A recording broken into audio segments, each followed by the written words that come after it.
This is John Nichols of The Nation magazine, and you're listening to the Ralph Nader Radio Hour. Stand up, you've been sitting way too long. Welcome to the Ralph Nader Radio Hour. My name is Steve Scrovan, along with my co-host David Feldman. Hello there, David. Hello. And our producer, Hannah Feldman. Hello, Hannah. Hello, Steve. And the man of the hour, Ralph Nader. Hello, Ralph. Hi, everybody. At the end of the show, we'll tell you what's in the new issue of Capitol Citizen. Well, it's been a chaotic first 3 weeks of the Trump administration as they furiously rolled out their autocratic agenda, which I'm officially renaming the Gulf of Ignorance.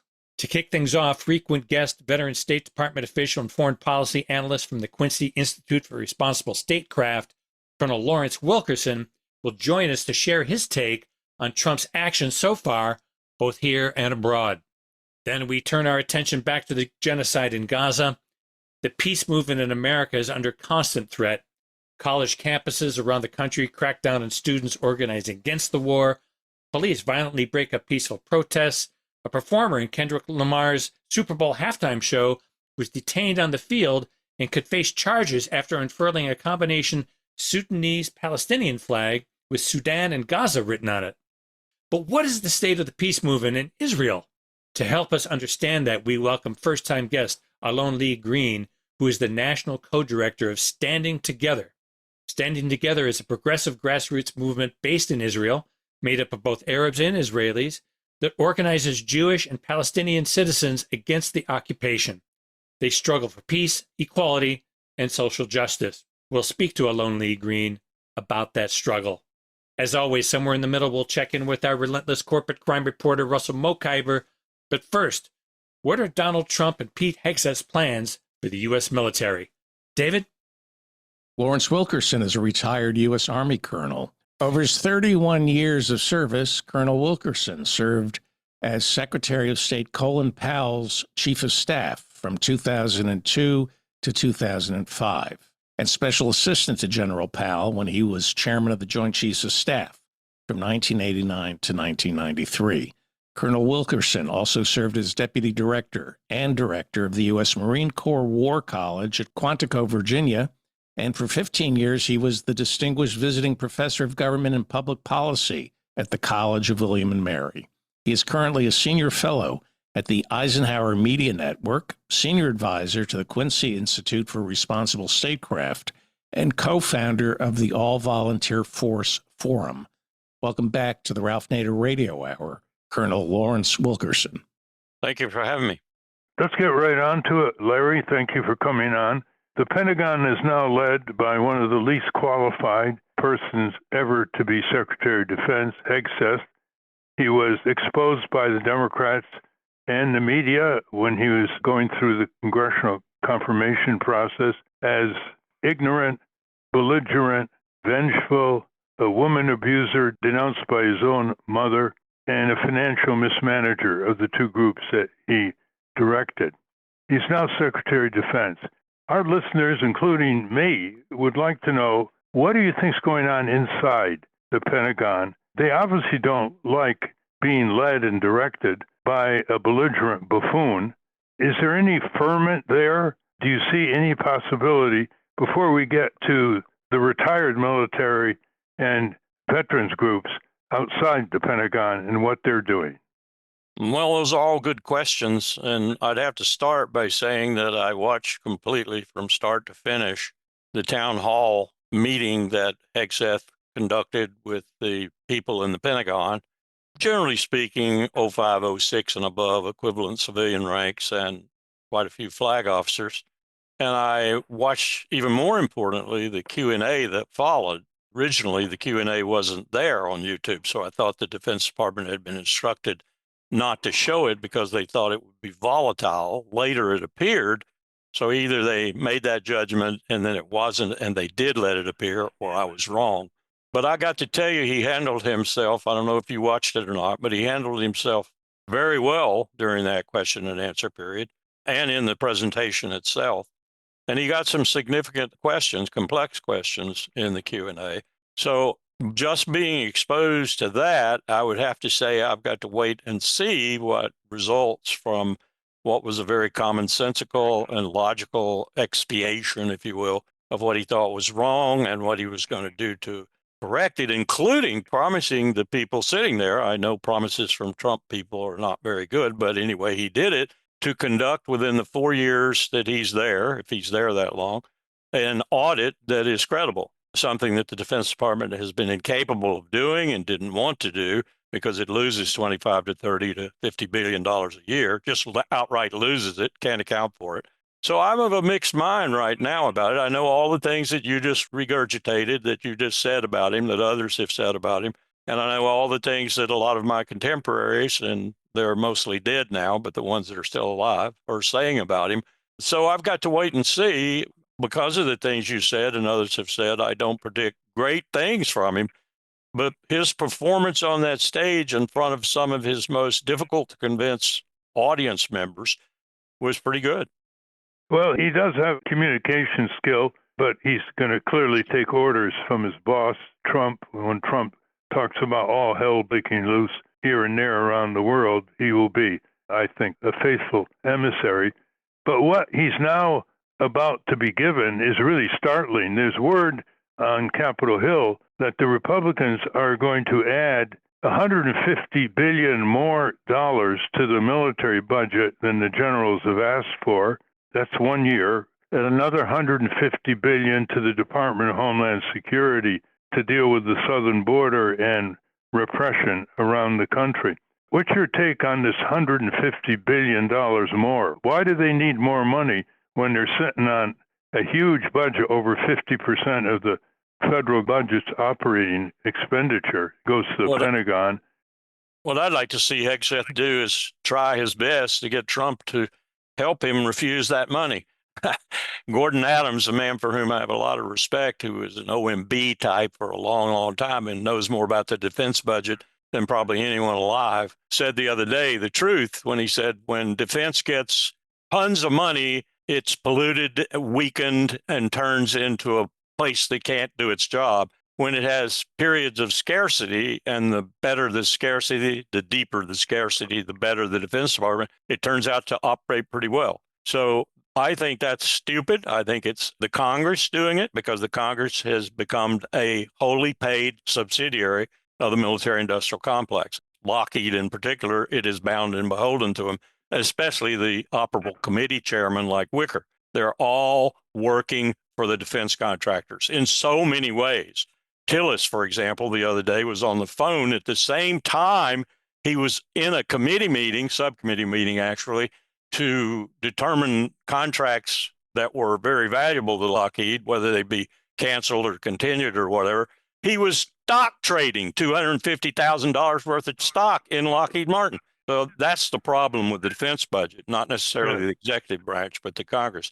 Now, the Homeland Security Department, this is a joke that's got to play itself out. We have just ordered the 10th Mountain Division, a brigade of the 4th Mech, and a brigade of the 82nd to the southern border, given Northern Command, warning order, and an execute order, which I have seen. This is absurd. You couldn't cover the U.S. southern border with the entire United States Army plus Marine Corps. So you have just given an impossible mission to the U.S. military, and you're going to grade them on that mission if you're Donald Trump, probably. And money is not really the issue there. It's, can you do it? And is this just an absurd misuse of military forces, which incidentally are growing scarcer every day? Well, you mentioned Tillis. Our listeners should know that that is Senator Tillis, Republican from North Carolina, who was doing stock trading while he was at a congressional committee. You noted that Hegseth, the Secretary of Defense, said he wants to audit the Pentagon. Listeners have heard this before.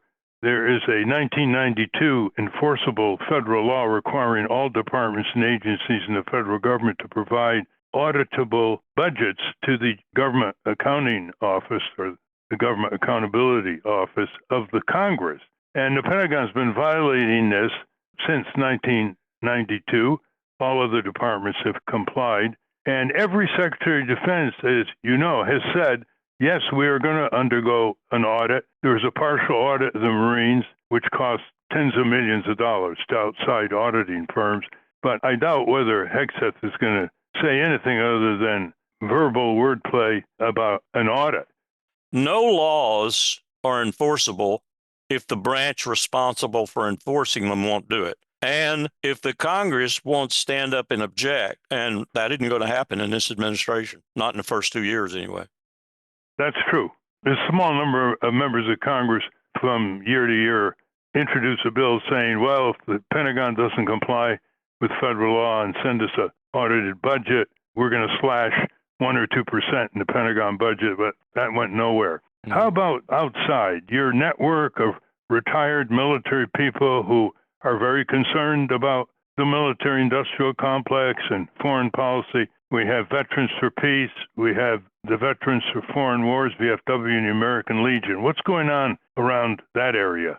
What I'm hearing is grave concern over a couple of issues that I also have some deep concern over. One is women, and the fact that, for example, the Army last year, which hadn't met its recruiting goal in several years, was barely meeting its recruiting goal. I think it was about 5 extra people, but it did so because of a surge of women volunteers. And what I'm hearing throughout the ranks, and it's coming in from the Navy, the Marine Corps, the Army, the Air Force, the Space Guardians, the Coast Guard, is that already male commanders who are probably predisposed to do this and now feel empowered to do it are treating their women like hell. I'll give you one concrete example. A Navy lieutenant commander was selected, very experienced woman. She had many carrier landings and takeoffs. She had a year in combat. She was selected for Top Gun School, a very prestigious assignment in the Navy. And her commander, male commander, called her in with a glee that she said was clearly relished by him, told her orders were canceled, pack her bags, and she was not going to be in a combat position anymore.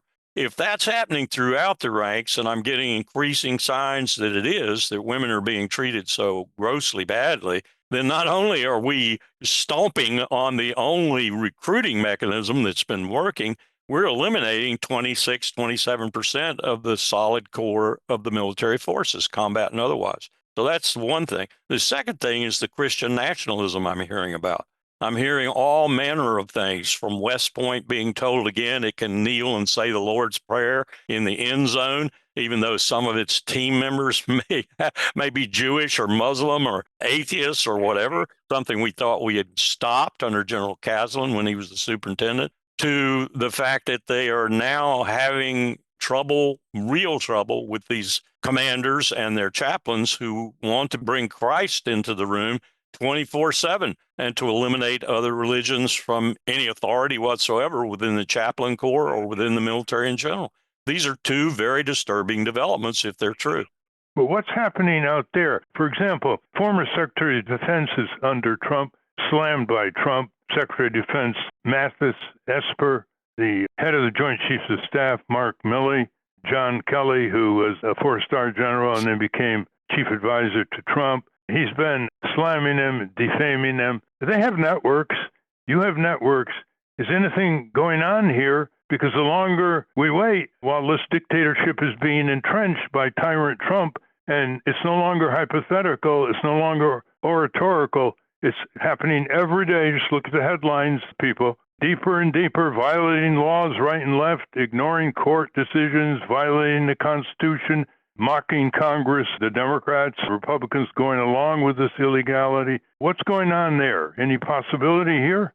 This is anecdotal, but what I'm hearing about McMaster's, Mattis, Kelly, Bolton, who left the first administration either under questionable circumstances or they were fired or whatever, that they have a very, very, very limited following because they're looked at as, disgruntled dogs who were gotten rid of by Trump, and therefore Milley too. Therefore, they don't have a wide circle of influence, is the best way to put it. The others out there who are waiting to see what happens, for example, waiting to see what happens with C.Q. Brown, who was sitting right beside Trump in his photograph opportunity with Netanyahu at the table when they were talking. And the body language out of C.Q. Brown was not interpretable in my mind.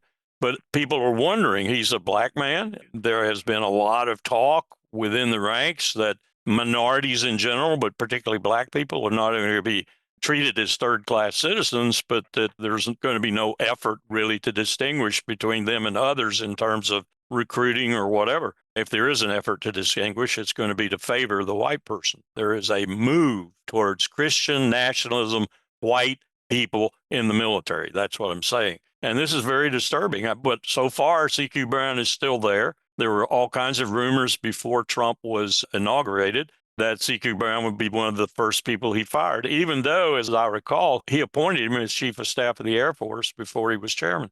None of these things have developed in the way that they've been predicted to develop. So either there's just not enough time for them to happen, or these early signals are demonstrative of people taking advantage of Trump who want to do these things when, in fact, he does not necessarily want to do them, or it's a really sad situation and we need to batten down the hatches because more to come. You're talking about Mr. Brown being chairman of the Joint Chiefs of Staff, is that correct? Right, chairman of the Joint Chiefs of Staff. Let's move to the Middle East. We have even more turbulence with the crazed president talking about taking ownership of Gaza, turning it into a real estate development, having pushed out the Palestinians against the determined opposition of neighbors Jordan and Egypt. It seems like Netanyahu was surprised by that at the news conference the other day at the White House with Trump, but now he's finding a way to accommodate it and approach it as a new front to impose his regime's will on the area. You think this is serious at all? You think Trump just thought it up and let it go the way he does? What's your prognosis about Gaza, the Palestinian people, the West Bank? I think what we're looking at is what Netanyahu wanted all along, even though I agree with you that he was somewhat shocked by the deal that Trump offered, sort of off the cuff, I think. And what Netanyahu's looking for is the end of the 42 days. He might not even wait for that. Incidentally, Israel has not honored a single day of the ceasefire with Gaza or the one with Hezbollah in Lebanon. It has killed people every single day of both ceasefires and kill people incredibly faster on the West Bank. So Netanyahu is waiting, and Trump delivered this to him, I think, not knowing, I think, that he delivered it. But Netanyahu is waiting for this 42-day period to end, and he's going to resume the war, and he's going to start killing again. He's got new IDF commanders, and he's got new people in the ranks to a certain extent, and he's rejuvenated the IDF that's in Gaza, and he's going to start killing again, just like he was doing before, only probably with a greater ferocity. Here's the problem with that. Even though he's replaced the commanders, and even though he's rejuvenated some of the ranks, you might say, he's not got that much to do it with. So I think he is in deep kimchi, as we used to say on the Korean Peninsula, because the IDF is falling apart. And as he gets deeper into this second phase of killing, he's going to find out the IDF is falling apart. And two, the people around him are going to find out it's falling apart. And I don't just mean the Israelis. I mean the Jordanians, the Turks, the Egyptians, and others who might have some concerns about the latest proposals Trump's made, and the fact that Netanyahu might take advantage of them, not necessarily to do what Trump has said, but to do what he pleases, which is to continue the killing. He's playing with havoc here now with what they're doing in Syria, which is well beyond the Golan now, taking water, taking land, taking all manner of orchard territory, agricultural territory, and so forth in Damascus or in Syria without Damascus being able to do anything about it. The only force that could do something about it is that force poised up there dealing with the Kurds right now, or a certain number of them, and that's Erdogan's forces. And you got the king of Jordan and al-Sisi in Egypt in absolutely existential circumstances if anything goes ahead the way Trump has predicted it. I would say the IDF is in real trouble right now. It has not defeated Hamas. It still has a formidable force in Hamas, rejuvenated, in some respects retrained and re-equipped, and ready to resume the war. And the IDF is not in shape to have a resumed war, and certainly not in shape to have a war on wider fronts. And Bibi wants one with Iran, too. This man is going to bring Israel down. Well, this is news to some of us. What do you mean the IDF is disintegrating? They got the F-16s, they got the pilots, they got massive weapons delivered by Trump. What do you mean it's disintegrating? And how is Hamas re-equipping? Where do they get their weapons from? They're just in the tunnels. Ask Ukraine what it's like to fight without manpower. Ask Ukraine what it's like to be on the ground against a Russian force that outnumbers them 10 to 1. Ask Ukraine what it's like to have to resort to drones to try and keep the Russians slowed down a little bit because they're moving so fast and taking more and more territory, because that's what's happening. The IDF is a very small force. It started as a very small force. It's been attrited majorly, both on the Hezbollah front and on the Gaza front. Hamas is rejuvenated, resupplied, retrained, got lots of people in its ranks and ready to resume the war at any time Bibi Netanyahu wants to resume it. In fact, would probably prefer to resume the war because they've got intelligence too, and they know how badly off the IDF is right now. Plus, they know that there's a lot of contention and discussion about that contention from Riyadh to Cairo to Amman, and to a certain extent to Ankara. The man in Ankara has been all mouth up to this point, but he has got to do something about what they're doing in Syria, or he's going to lose the whole objective he had in the first place of entering Syria and trying to handle the Kurds. This is a recipe for disaster for Israel. We're talking with retired Colonel Lawrence Wilkerson. Larry, look, Israel has 400,000 reservists they can call up, and they've been calling them up. There never were more than 25. There never were more than 25,000 Hamas fighters. They're under the tunnels. They're having trouble getting food. Where are they getting their weapons? Ask the people on the outside. You can get a AK-47 or equivalent anywhere on the Syrian border or anywhere probably within Gaza for about half the price it would cost you normally, because there are so many arms in there. These arms have come from all over the world. For example, they came from the cache in Libya, which was one of the greatest in the world, that we essentially let go when we did our wonderful, magnificent operation in Libya without a single troop on the ground. These arms are still flooding into the regions where ISIS operates, where the remnants of Al-Qaeda operate, especially Yemen. These arms are everywhere. And then you got to add to that the arms that were lost because of our dilatory actions in Iraq and having too few troops. The second largest arms cache in the world was in Iraq when we invaded in 2003 and we let it go. All of those arms, Ralph, are now available to every single terrorist or terrorist group or a reasonable facsimile thereof in the Levant. But they're not very effective against F-16s and drones and Israeli tanks. Airplanes do not hold and take ground.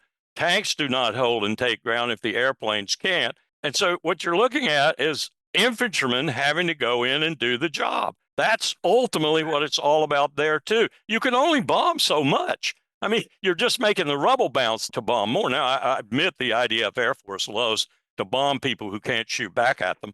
It doesn't like to bomb people who can shoot back at them. Look at how they ran from Iran in that 100-plane raid that they turned around and put their tail between their legs and left because they encountered radars that even the F-35 couldn't figure out.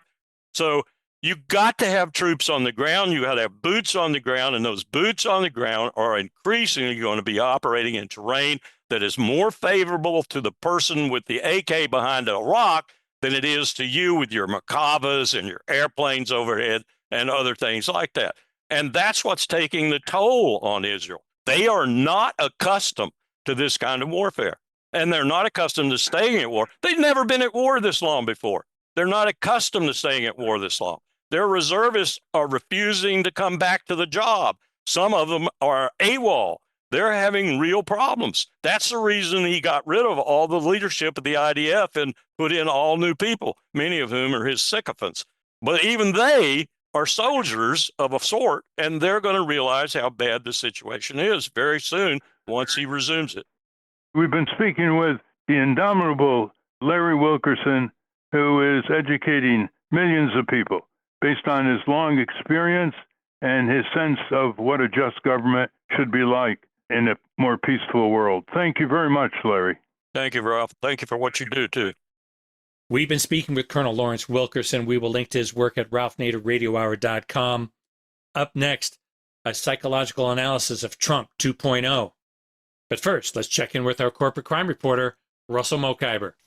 From the National Press Building in Washington, D.C., this is your Corporate Crime Reporter Morning Minute for Friday, February 14, 2025. I'm Russell Mokhiber. President Trump last week ordered a pause in the enforcement of a federal law aimed at curbing corruption in multinational companies, saying it creates an uneven playing field for American corporations. That's according to a report from the New York Times. The law, the Foreign Corrupt Practices Act, makes it illegal for companies that operate in the United States to pay foreign government officials to secure business deals. Though the law was enacted in 1977, federal authorities have more heavily enforced it since around 2005, cracking down on bribery, especially in countries where it is a common business practice. Companies that have paid fines under the act include the engineering conglomerate Siemens and the Swedish telecommunications company Ericsson. For the Corporate Crime Reporter, I'm Russell Mokhiber. Thank you, Russell. Welcome back to the Ralph Nader Radio Hour. I'm Steve Scrovan, along with David Feldman, Hannah, and Ralph. Now let's talk about the state of the peace movement in Israel. David? Alon-Lee Green is national co-director of Standing Together, a progressive Jewish Arab grassroots movement. Previously, he worked for 5 years as a political and parliamentary advisor in the Knesset, that's the Israeli parliament, and was involved in the legislative process and the building of citizens' campaigns that influenced parliamentary decisions. During that time, he was responsible for laws advancing the rights of workers, students, and the LGBT community. Welcome to the Ralph Nader Radio Hour, Alon-Lee Green. Thank you so much for having me. Listeners, this group Standing Together is an enormously courageous group, given all the repression that's going on now and the censorship against dissent by the Netanyahu regime. So, Alon-Lee, I want to ask you the first question is, tell us a little bit about your group, how involved the Arab Israelis are with the Israeli Jews that are the core of your mission, and why you're named Standing Together, and whether you're growing in these times of tumult. Thank you for these questions. And yes, Standing Together is a Jewish Palestinian movement in Israel, bringing together the Jewish citizens of Israel and the Palestinian citizens of Israel to fight together for peace, against the war, against the occupation, for equality, for social justice. And we are growing in the last 16 months since October 7th, since the war started. At the beginning, it was terrible. It was lonely. It was, a nightmare that didn't stop since then. But in the last few months, we created enough space for our message to be heard and accepted by many more than the beginning of the war. We believe our message is just the common sense. If we militarily control millions of people that are not the citizens of Israel, we will never be safe. If we refuse to go to peace, we will have endless wars. If we keep on building settlements in the West Bank and keep oppress Palestinians wherever they live on the land, we as Jewish people will never have safety and a quiet life. So we call for peace, we call for Israeli-Palestinian peace, and we bring together the two main groups of our society inside the Israeli country. And it has been tough, but it's also have been hopeful to see that despite of all the hatred and the violence and the grief and the sorrow, we are able to stand together to create this space where Jews and Palestinians can grieve together, can cry sometimes together, but also can dream of a better future together and act for this future. Well, on December 13th in the New York Times, Alon-Lee, 16 Israeli human rights groups, B'Tselem, Breaking the Silence, Refuseniks, Rabbis for Human Rights, and others, called on President Biden to stop what they called, quote, the catastrophe in Gaza, unquote. And that was an outstanding statement at the time, and the press didn't pick it up. There were no editorials. It just spoke for itself. But what it said to the American people who read that open letter to Biden is that there are very courageous people in Israel who understand the basic principles of Judaism, who understand what a democracy is all about, including dissent being the mother of almost all assent, and who are not just speaking out, but they're actually organizing demonstrations. Standing Together organized the biggest demonstration calling for a ceasefire agreement and hostage deal since October 7th, drawing tens of thousands to the streets across the country. And with that background, I want to ask you the question, what's the status of the Arab Israelis? They must be under tremendous pressure. They've been very quiet. There have been no reports of any violence by them or against them, but maybe that's because the media is not reporting much about Arab Israelis. Could you tell us about them and what their numbers are and how many of them have risen to become doctors and pharmacists? Yeah, it's a very good question. A context is to say that 20% of all the citizens of Israel are Palestinian citizens of Israel. You can call them Arab Israelis. A lot of them would prefer to be called Palestinian citizens of Israel. They are part of the Palestinian people living on the same land that Jews live. Roughly, the numbers of Jews on the land are 7 million. The Palestinians are also 7 million. 2 million of them are citizens of the Israeli state and live in either solely Palestinian cities or mixed cities together with Jews like Haifa and Jaffa and Lud and Ramle and Akko. In the last 20 years, we see a big shift inside this population. From being, more traditional, they assimilate much strongly in the society. They go to university, they become doctors, they become pharmacists, they become lawyers. See a lot of meeting places in our society. And of course, it creates a lot of amazing and good effects on our society, but also it creates a lot of racism and pushbacks from the extreme Jewish right wing in Israel.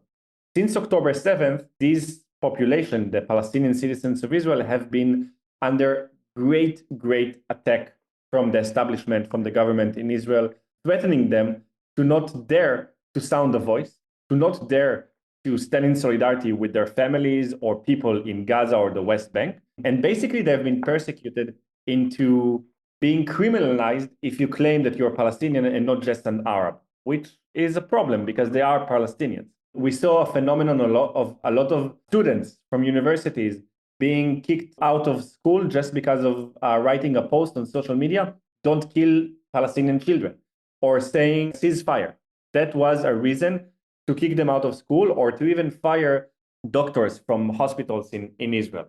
So that was the beginning of the war. Right now, we do see that more Palestinians in Israel have the support around them to show solidarity with Gaza. Standing Together has become the largest group that is organizing Palestinians in the fight against the war for a ceasefire. We had a huge campaign collecting aid from Israeli cities, mainly Palestinian cities in Israel, to bring into Gaza. And we saw tens of thousands of Palestinian citizens donating aid to Gaza in a very political campaign that said also, stop the war, stop the starvation in Gaza. We stand with our people in Gaza. So basically, that's the status right now. You can see more Palestinians in Israel showing up in this struggle, but the fear from the government, from the police, is very, very serious. Now, there is a common interest between Netanyahu and Hamas in a vast undercount of Palestinian deaths in Gaza since October 7th.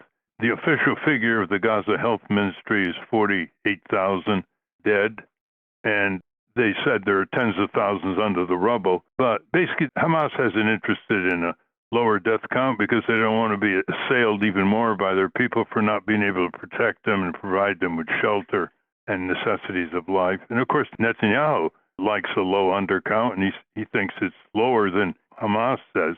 But there are increasing number of experts who know how to estimate casualties in devastated areas, whether they're national disasters or war, who are saying it's 200,000, 300,000, 400,000, that 105,000 tons of bombs on a civilian area the size of Philadelphia geographically, day after day, no food, no medicine, dirty, contaminated water, no health care, hospitals destroyed, ambulances destroyed, whole movements of homeless people, their children exposed to elements, infectious diseases, and on, that it's incredible to think that the vast majority of Palestinians in Gaza are still alive, even though most of them are sick or injured.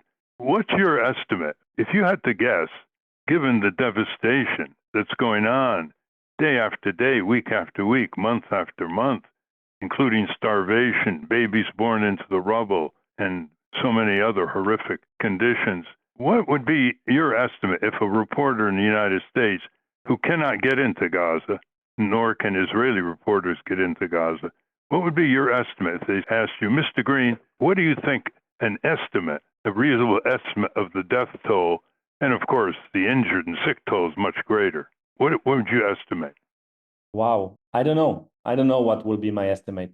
I do know that it devastates me to know that I'm part, as an Israeli citizen, as a citizen that wants to take responsibility of the society, the Israeli society. It makes me devastated and sick and so heartbroken to know that we are part and a reason for so many tens of thousands reported people that died, 17,000 reported children that have been killed by our army. I do not understand how someone can come to us, Israelis, and tell us that this is in the name of our security. I cannot understand how can someone promise to us that this will better our lives or create a good or a reality that is livable. I understand it as just something that promises more death, because when you create so much death, so much destruction, you only promise more of that. I don't know how many people, generations of people we created that will hate us for what we are doing and what we did.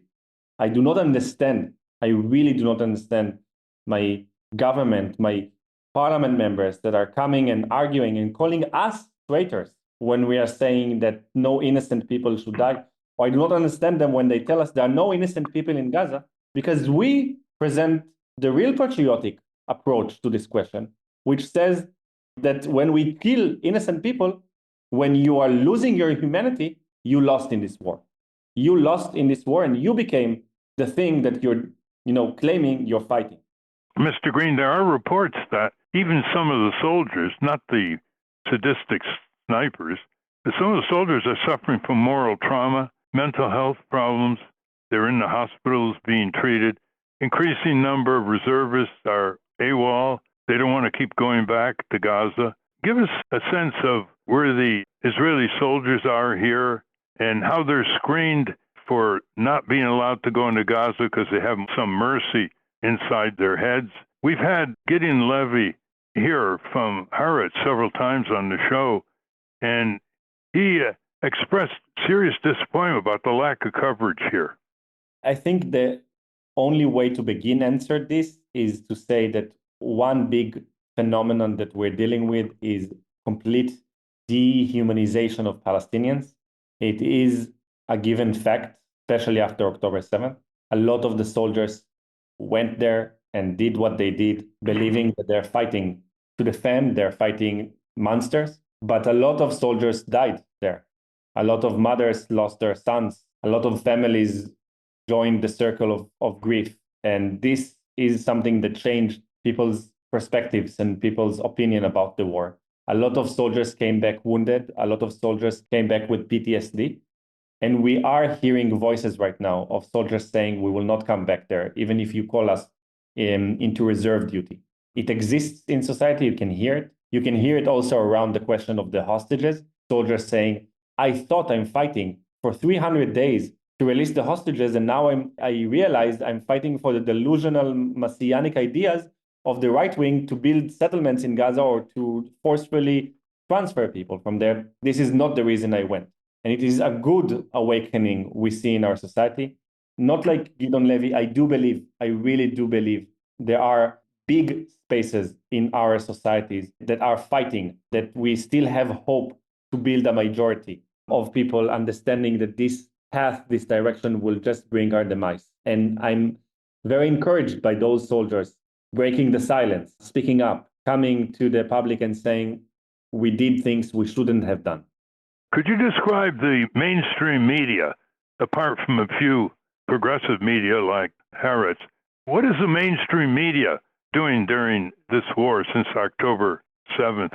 Gideon Levy felt that most Israelis are not exposed to the genocide in Gaza, to the grimy killing fields of Gaza, and they don't really care. And he even said the young Israelis care even less. He was very pessimistic about the large majority of Israeli public opinion. Could you comment on that? The media, the mainstream media in Israel plays a very negative role. At the beginning, for almost a year, they refused to show what is going on in Gaza. The only way for Israelis to see on the screen, on the TV or on the big news websites what's going on in Gaza was through the cameras of the soldiers or through stories of what happened to the soldiers. Seeing the rubble, seeing the destruction, stories of dead families was something, and in many ways is something that is just not there. There wasn't even one human story of a family, let's say of 30 family members that died, that we knew the name of the family, or we heard, I don't know, the story of the sole survivor. And there are lots of stories like this. We didn't get to know any personal or human or, just a story from Gaza, the civil life in Gaza, the destruction in Gaza, the starvation in Gaza. It didn't exist. If it existed either from the direction of the soldiers or as criticism of the international media that dares to show the side of the Palestinians and not to side with Israel. That was also a line of stories we saw quite a lot. And I do think this thing created an image that is sick, that is not allowing us to make moral decisions. I remember very strongly one story of a shock kind of report coming all the Israeli media saying the barbarian Palestinians in Gaza fished in the sea a shark or a dolphin, and they ate them. They ate the dolphin. How could they? Look how barbarian they are. They didn't bother to think maybe they're starving. Maybe there is, famine in Gaza and people are pushed to, eat a dolphin. But they said, wow, those Palestinians, they even eat a dolphin. This is the kind of news we get. I think it is changing a little bit right now, and it is very optimistic to see, for example, Palestinians coming back to the north of Gaza, seeing those, long convoys of Palestinians. It is something we can see in the news. It shows the destruction in Gaza, but it also shows normal people wanting to go back to their homes, if they even have a home to come back to. Listeners should know that standing together, Arabs and Jews in Israel have supplied humanitarian aid during these difficult times to the Palestinians in Gaza. I must say, Mr. Green, on this side of the world, you're not getting much coverage. Places like the New York Times, Wall Street Journal, Washington Post, AP, seen a couple stories, but nothing compared to the range and activity that you are engaged in. They've sort of blacked you out the way they have blacked out the very vigorous Veterans for Peace organization in this country with 100 chapters around the U.S. demonstrating, petitioning, filing lawsuits, testifying. So it's important for people to know that these efforts are continuing and they are growing, and the tide can turn. The last question I want to ask you before we go to Steve is, how do you view the latest Trumpian, what we call madness, about the U.S. taking ownership of Gaza, real estate development, push all the Palestinians out of Gaza and the West Bank, don't allow them to return? This is sheer madness, and Netanyahu was surprised by this at the press conference, but he since then has incorporated it in his strategy, knowing the various susceptibilities of Trump's ego. What's the reaction of Standing Together and the Israeli media on this? Well, two different reactions, of course. The Israeli media and most of the Israeli parliament and political system celebrated Trump's declaration of forceful transfer from Gaza and the supposedly takeover of the US over Gaza. They said things like, it's a biblical miracle, we live in biblical times, things like this. The reaction of Standing Together is the complete opposite, of course. This is not only delusional, scary, and dangerous plan, it is also something that is not going to happen. Trump can dream until tomorrow to remove 2 million Palestinians from Gaza. It is not going to happen. But only speaking about it is the problem itself. Thinking that you can remove, I don't know how, but remove 2 million people from their homeland. I don't know, fantasizing about somehow pull people to disappear from the land. It is a dangerous idea that is pushing us only to the direction of deepening the problem and surely not solving the problem. And right now we need solutions. We need solutions and transfer or ethnic cleansing, and we need to call it as it is. It's ethnic cleansing of Palestinians from Gaza. It cannot be a solution.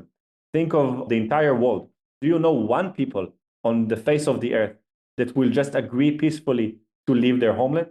To say, yes, we're taking millions of people, of our people, packing our stuff and moving to a different place? No one will do it, including the Palestinians. The Palestinians have the right to stay in their homeland. They have the right to live in their homeland freely, independently, and equally. And this is not the case right now. The solution is to create equality and freedom and independence to all the people of the land. This is the only possible solution. I take it you're in favor of a one-state solution where all the people in the greater Palestine have equal rights. No, I'm not for this specific solution. I am for any kind of solution that will guarantee the freedom, the equality, and the independence to all the people on the land, and the safety, of course. I do believe that the idea of a one-state solution is not in any way pragmatic at the moment. If you put the millions of Jews and the millions of Palestinians under the same roof at the same state, it's just a recipe for more bloodshed. I do believe most of the Palestinians in Gaza and the West Bank demand right now an independent Palestinian state. I stand behind this demand, and I think it means a Palestinian independent state alongside the state of Israel, and I will have my fights over making Israel an equal state. I do not agree with the way Israel is, but I do believe a Palestinian state alongside Israel, that's the first solution. And what do you see in the coming year in terms of developments in the Knesset, possibility of new elections? The Knesset always was seen in the U.S. as a very eruptive, full of dissent.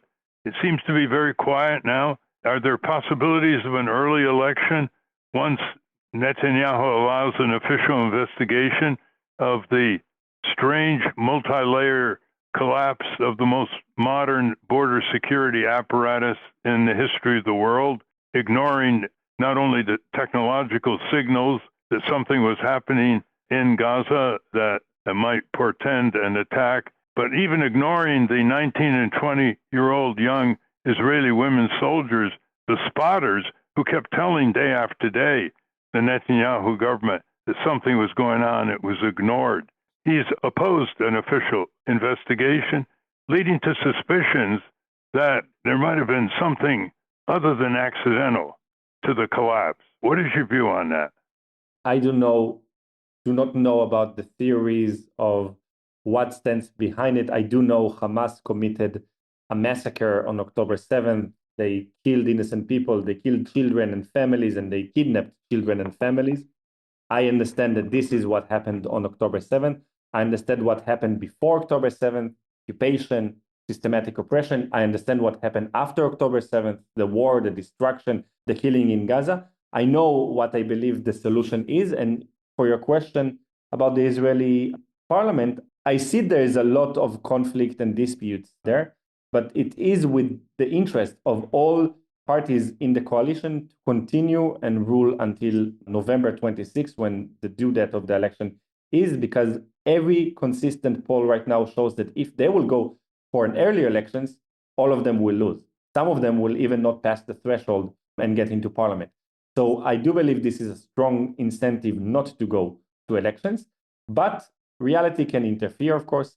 If somehow a ceasefire, a permanent ceasefire, will be forced upon Israel, upon the Israeli government, I'm not sure the coalition can survive that. If there will be an investigative committee voted upon, I'm not sure the coalition can survive that as well. Of course, there's also the issue of recruiting the ultra-Orthodox community in Israel. It's another disputive kind of subject in the government. So there are many interfering points that can lead to an early elections. None of them really want it. What would you like to say to the American people? We have a serious audience that talks to their neighbors and friends and are active. But what would you like to say to the American people about standing together and your views about what's going on? Two things. The first one is remember that if you care about the Palestinian people, the pathway to care for them is also to guarantee the safety of all the people, including the Jewish people living on this land. And if you are a person that cares about Israelis on this land, you need to guarantee the existence, the freedom, the life of Palestinians on this land. It goes together. At this point, our fates are intertwined and we cannot separate ourselves from each other. So it's either we are all getting a solution that gives us hope and life and future, or all of us are doomed. So please stop the nonsense of pitting us against each other. We need a solution that will guarantee the lives of all of us. The second thing is ask yourself, what does it really mean to be a good friend of Israelis as your president and previous president as well present? Does it mean to hand us the next beer while we're already drunk? Or does it mean to help us get to bed and understand that we're drunk? I do not believe that these fake presents in the form of another, gift of a jet or another gift as a transfer for Palestinians, they do not help us at this point. The real help is to really establish Israeli-Palestinian peace that will last and that will guarantee the lives of people here. Otherwise, you're just like pushing us further over the edge. I want to encourage you to do an op-ed for the Washington Post or New York Times, because I've talked to some of the editors and they say they're not getting submissions from Israeli human rights groups, that they're willing to publish them, just as an aside. Let's go to Steve. Alon-Lee, what do you say to Israeli Jews or even Christian Zionists who say, God gave us this land? How do you argue against that religious belief? I do not feel an expert in religion, but I do believe that if God gave us this land, God also put other people on this land because they exist here. And there's no way to bypass it. You can try and dwell in history and try and ask who was here first, who was giving the promise for this land. But the fact is that there are 7 million Palestinians living here and they're going nowhere. And there are 7 million Jewish people that are living here and they are going nowhere. And we need to deal with this reality, not with, spectacle or with, speculations about who got this land first. You cannot remove people. We need to accept the reality. So we need to solve reality. David Feldman. Netanyahu visited Donald Trump in the Oval Office this week, gave him a golden pager to celebrate what they did in Lebanon. Given the magnitude of that operation, how was October 7th possible? How is it possible that Netanyahu didn't see this coming? There is definitely a failure in intelligence, a failure of the response of the army on October 7th. It is obvious and people are speaking about it and it's going to be investigated one way or another. But the real failure is thinking that we can control millions of people for so many decades without them being the citizens of our country and with them being stripped of any human or civil right and expect to have safety. This is the conception that failed on October 7th and that shattered. This is the belief that you can somehow manage the conflict. No, the conflict explodes, and then it explodes harder and harder in your face. And I think the conclusion can be a lot of conclusions about intelligence and army and who knew and what. But our conclusion, the most important conclusion, is that we need to end the occupation. We need to end the reality of controlling millions of people. And, we need to go to peace. Anna? America doesn't need an excuse to meddle in other countries' affairs. It doesn't take much for us to get involved. But with Israel and the occupied territories, there is a sense of personal affinity that a lot of Americans feel. There's been a lot of propaganda, a lot of kind of soft power used to get American Jews, American Christians to feel entitled to Israel as sort of an American outpost. And one of the elements of that, the mechanism that's kind of helped sustain that I've always found fascinating is birthright and getting American Jews coming into adolescence to feel this connection to the Zionist project. I'm always curious about, is birthright still a big thing? at least Israelis, as far as you know from your perspective and your experience, comment on it. I'm so curious. Yes, unfortunately, it is still a big thing. And my only comment about birthright will be this. Think of a Palestinian born in Israel or born in Palestine, born on this land, meeting a bus full of Americans that are not Israeli, that are not born on this land. And they come to this Palestinian and tell them, we're here because we have a birthright. Means you do not have a birthright. This is a terrible, terrible thing. We want to thank you very much, Alon-Lee Green, the co-director and one of the founders of the Israeli Human Rights Action Group called Standing Together. I think your record over the years, Mr. Green, with your coalition of Israelis and Arabs, exhibit Aristotle's wisdom when he said that courage is the primary virtue, that is the foundation of all other virtues. Thank you very much. I thank you a lot. I want to thank our guests again, Colonel Lawrence Wilkerson and Alon-Lee Green. For those of you listening on the radio, that's our show. For you podcast listeners, stay tuned for some bonus material we call the Wrap-Up, featuring Francesco DeSantis with In Case You Haven't Heard. The transcript of this program will appear on the Ralph Nader Radio Hour Substack site soon after the episode is posted. The producers of the Ralph Nader Radio Hour are Jimmy Lee Wirt, Anna Feldman, and Matthew Marin. Our executive producer is Alan Minsky. Our theme music, Stand Up, Rise Up, was written and performed by Kemp Harris. Our proofreader is Elizabeth Solomon. Join us next week on the Ralph Nader Radio Hour. Thank you, Ralph. Thank you, everybody. The new issue of Capital Citizen is just out. It has the 14 articles of impeachment against Trump drafted by constitutional law expert Bruce Fein, and we're seeing if anybody wants to get the ball rolling in the House of Representatives with those articles of impeachment. And second, I have an article on why the Democratic Party owes multiple apologies to the American people for ushering in the Trump dictatorship, among many other articles. Go to CapitolHillCitizen.com for a donation of $5 or more if you wish. You can get a copy sent right away, first-class mail, 40 pages packed with material. And you can get extra copies for your civic circle, your local library, or your neighbors. Step up, you ought to